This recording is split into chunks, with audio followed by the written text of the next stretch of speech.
There are so many reasons why you shouldn't raise the minimum wage. You're only taking sides with big business, Conrad. There's no need to get physical, Mila. You're right. I'm sorry.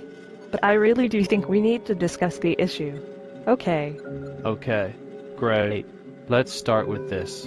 The federal minimum wage was created primarily for people just entering the workforce, not older folks but more like today's teenagers. It's not designed to pay enough to support a family. But that has no bearing on today's society. Too many older people are being forced into the lower wage jobs. The wage needs to be adjusted to fit the 21st century. Well, I don't agree. The bottom fifth of working-age American households rely on wages for their income. Food stamps and other programs helped in the past, but these people are continually losing ground. Raising the minimum wage would not help reduce poverty.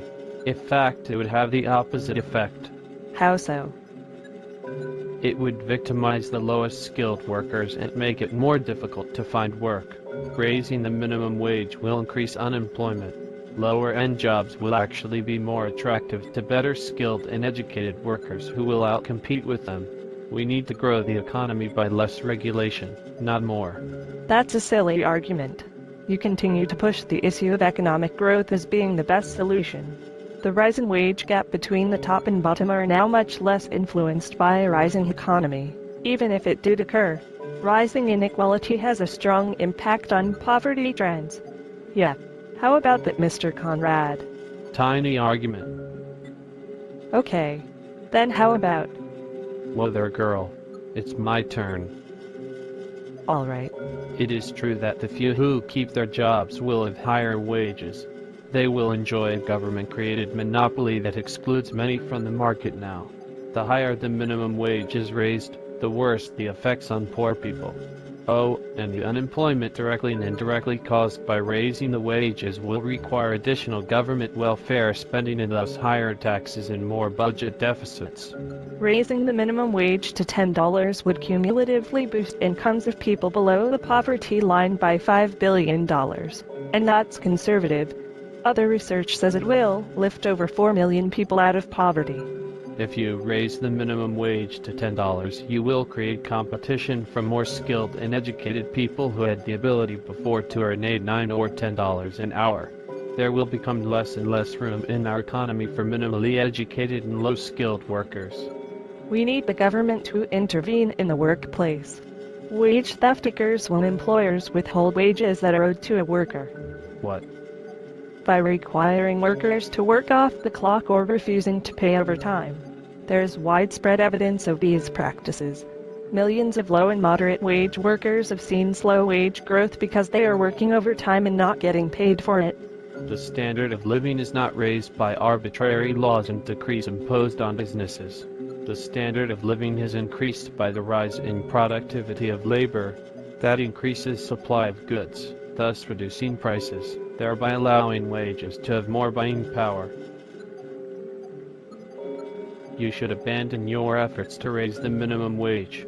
Instead, you should strive to eliminate all government policies that restrain the rise in productivity of labor and thus in the buying power of wages. The decline in unionization over the last several decades has led to increases in wage inequality and the loss of bargaining power for workers.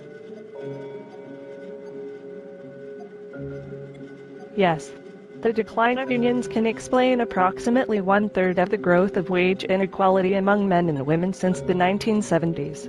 If your goal is to raise wages for the lowest paid workers, you should eliminate everything that limits employment in the better paid occupations. Union scales serve to artificially increase the number of workers who must compete lower down on the economic ladder.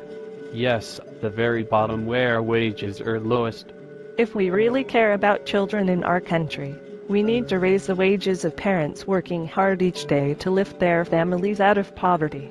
We need to enforce labor laws, update the ones that need it, and put power back into the hands of the workers to bargain for better paying working conditions.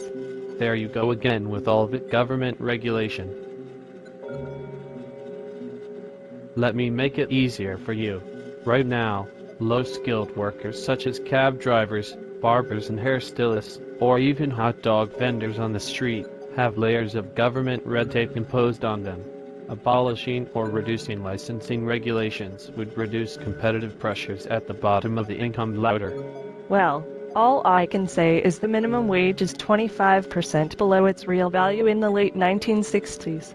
The principle here is that we need to look to greater economic freedom, not greater government intervention. We need to improve opportunity for the poor.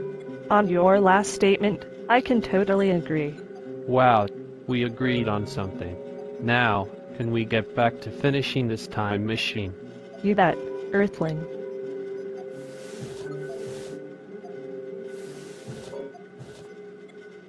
Ready.